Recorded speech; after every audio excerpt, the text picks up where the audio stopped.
Olá, seja bem-vindo, seja bem-vinda para mais uma aula da nossa trilha Empreendedorismo Sustentável. Eu sou a professora Maria Priscila, estou aqui para mais uma aula para a gente poder dar continuidade nessa discussão. A gente já está na metade da unidade número 2, caminhando agora, a partir desse vídeo, para o tema número 7. Então vamos lá, vou botar o material para a gente poder ir discutindo, para a gente poder ir analisando. Agora sim, com um tema grande para a gente poder se olhar e ver o material direito. Então, nós estamos aqui. Deixa eu pegar o laser para a gente poder fazer umas sinalizações, se forem necessárias. A gente está aqui ó, nesse tema. Nossa unidade é essa, unidade 2, fazer melhor do jeito certo. E o tema número 7, ele fala exatamente sobre o impacto das diferenças.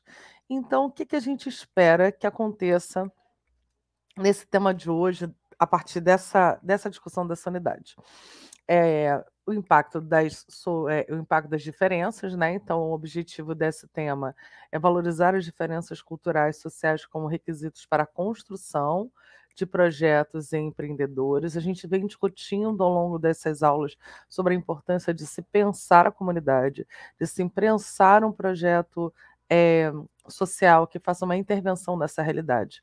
E para isso, para que você consiga dar conta, para você conseguir fazer os desdobramentos, então a gente espera que você leia ali ó, os tópicos caleidoscópio social e o diverso engaja. Observe seu entorno, sua casa, seu colégio, outros locais em que você frequenta, quais são as diferenças entre as pessoas ao seu redor. Essa é uma postura extremamente interessante quando a gente vai falar sobre as diferenças. Primeiro é observar. Porque a gente tende a ficar extremamente confortável quando eu estou num lugar onde as pessoas são parecidas comigo e eu não consigo perceber a ausência, às vezes, de diversidade. A gente tem que ter um olhar um pouco mais atento para perceber se existe diversidade. E que tipo de diversidade que a gente pode falar?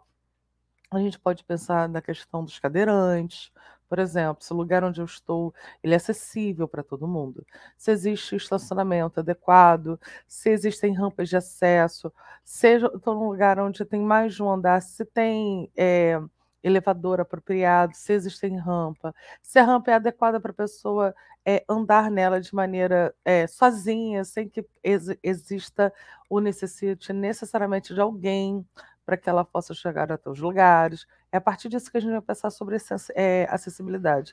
Posso pensar ainda pessoas com baixa visão, ou que sejam cegas. Posso pensar com pessoas com questões de baixa audição, ou que sejam surdas. E com isso, eu vou perceber, e eu só estou falando ainda das questões mais orgânicas, né? Fora as questões sociais que são tão importantes ainda nos nossos dias. Continuando ali, ó, quais são as origens, influências culturais, históricas, de vida. Então, a gente vive num país continental com muitas culturas que são diferentes, que têm origens, estruturas que são completamente diferentes umas das outras. E a partir dessa observação, que a gente está analisando, né, como é que se dá essa diversidade, a gente ainda vai falar sobre homens e mulheres, a gente ainda fala sobre questões culturais, regionalistas, a gente pode pensar ainda na questão, né, da diversidade. A diversidade. A gente precisa pensar o que é diversidade para a gente poder fazer uma análise mais profunda. Continuando. Se essas pessoas são diferentes, você acha que elas pensam de modo parecido ou de modo diverso? E aí isso tem a ver com origem, com o lugar onde você nasceu, da maneira com que você foi educado, educada. Se necessário, questione-as sobre educação, saúde básica, acesso ao lazer, entre outros assuntos, e compare as respostas. Agora, pense nas iniciativas empreendedoras que a gente já tem acompanhado ao longo dos últimos temas, né?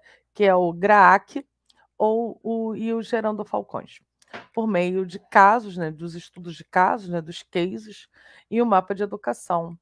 E o Val na web, por meio do podcast do tema anterior. Quais são as semelhanças? Então, a gente está pegando, a gente precisa entender que esse conteúdo é um conteúdo acumulativo. Então, a gente vai avançando, e a partir do momento que a gente vai avançando, a gente vai ampliando o nosso olhar. Então, aqui eu tenho um caleidoscópio social. Então, vamos lá para o nosso material didático, que ele já está aqui, já deixei ele é abertinho para gente, para facilitar a nossa vida. Então, olha aqui, a gente vai falar só, ali, ó, uma pessoa cadeirante, né? E aí o caleidoscópio, exatamente, que está aqui nessa página, ele começa a falar, né? A importância da gente pensar em representatividade, criatividade, inclusão e inovação. E o que se entende sobre criatividade?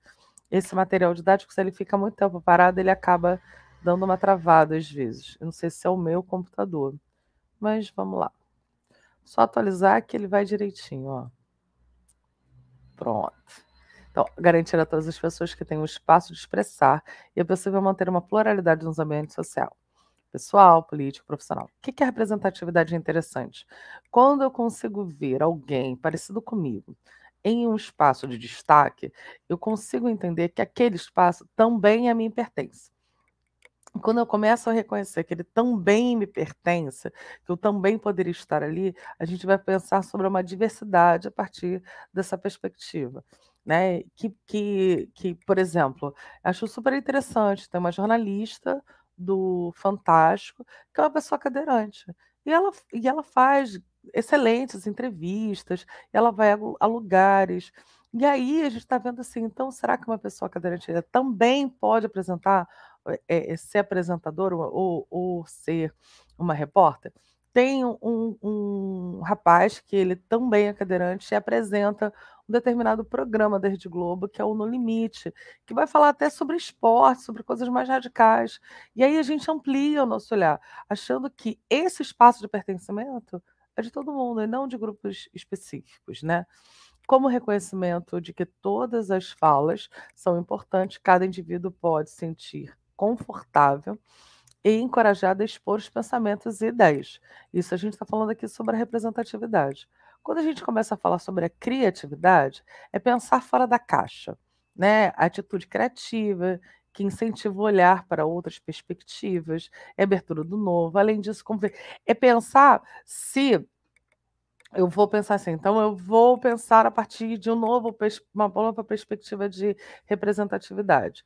Será que alguém que é cadeirante pode apresentar um programa, como a gente está falando agora, né? Pode, mesmo que seja um programa radical, sim. Como é que eu vou apresentar isso? Aí que vem a criatividade de mostrar quais são as inúmeras possibilidades. Inclusão. Um ambiente diversificado tende a ser um ambiente inclusivo que valoriza e respeita as diferenças, como consequência, tende também a eliminar situações preconceituosas, porque o preconceito, ele é uma atitude prévia. Eu estabeleço uma concepção sobre o outro, mesmo antes de conhecê-lo. E antes de conhecê-lo, eu crio ideias sobre o outro.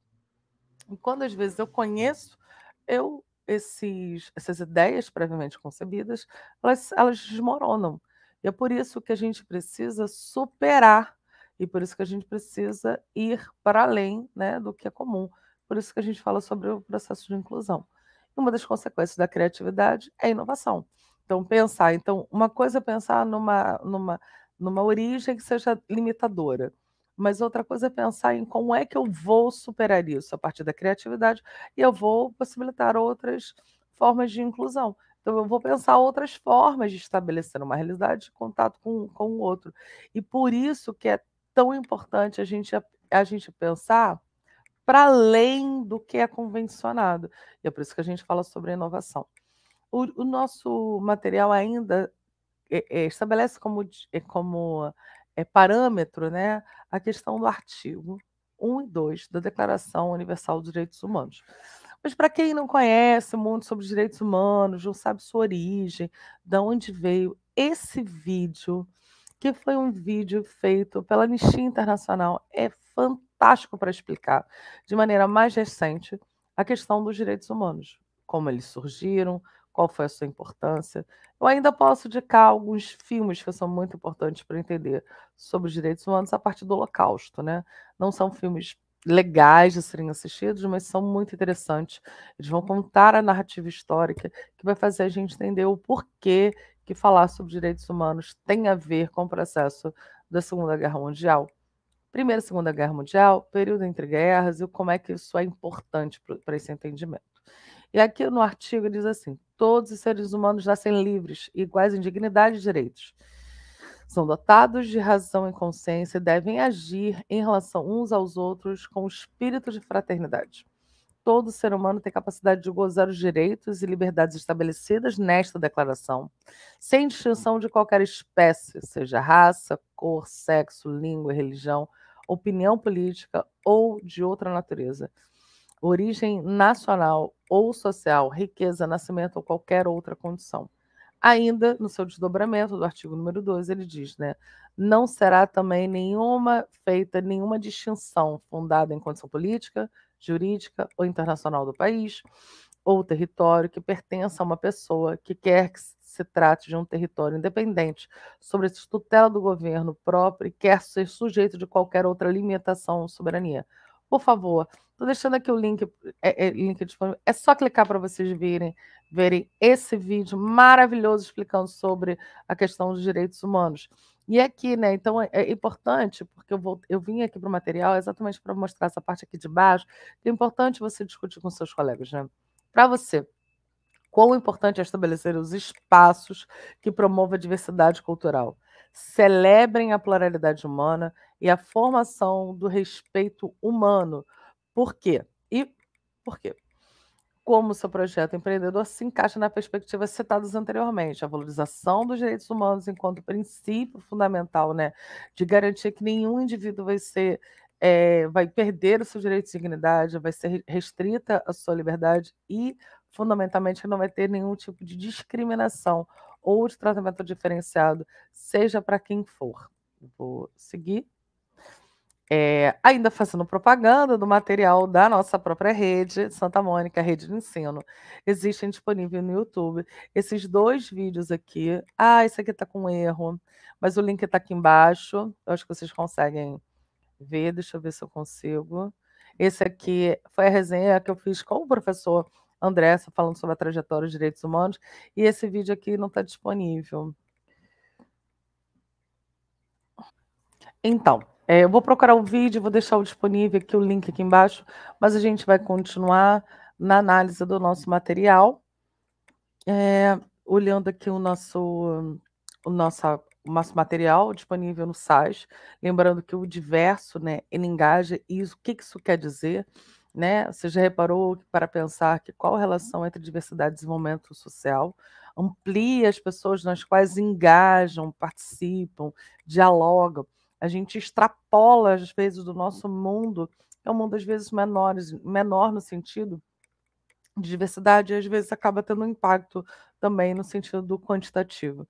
Ter contato com os ambientes e pessoas diversas permite agregar novos pontos de vista e construções coletivas com foco no impacto social, como a criação de uma iniciativa empreendedora pensando nisso em seu projeto.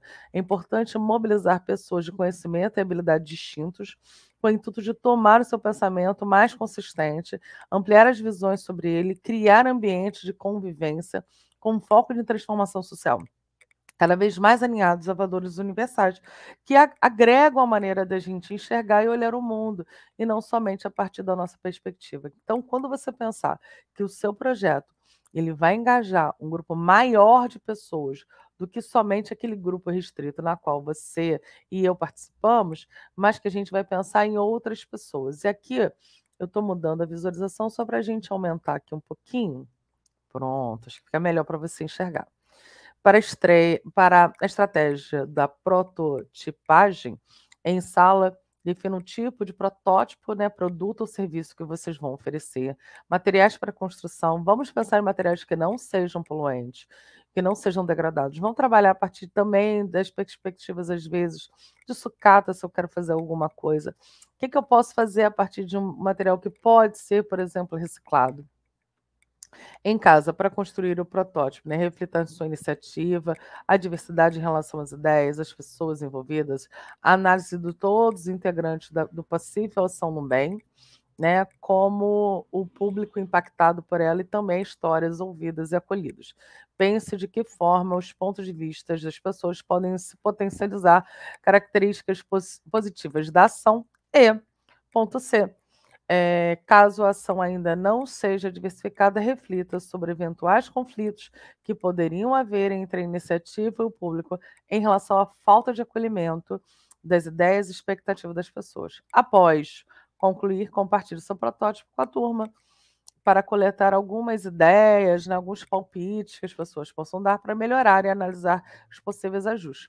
Essa é a nossa proposta, né? Essa é uma trilha muito que pensa em você agindo, né, atuando, e não só como uma apresentação conceitual. Vou ficando por aqui por hoje. Espero que vocês tenham gostado, espero que vocês gostem do seu material.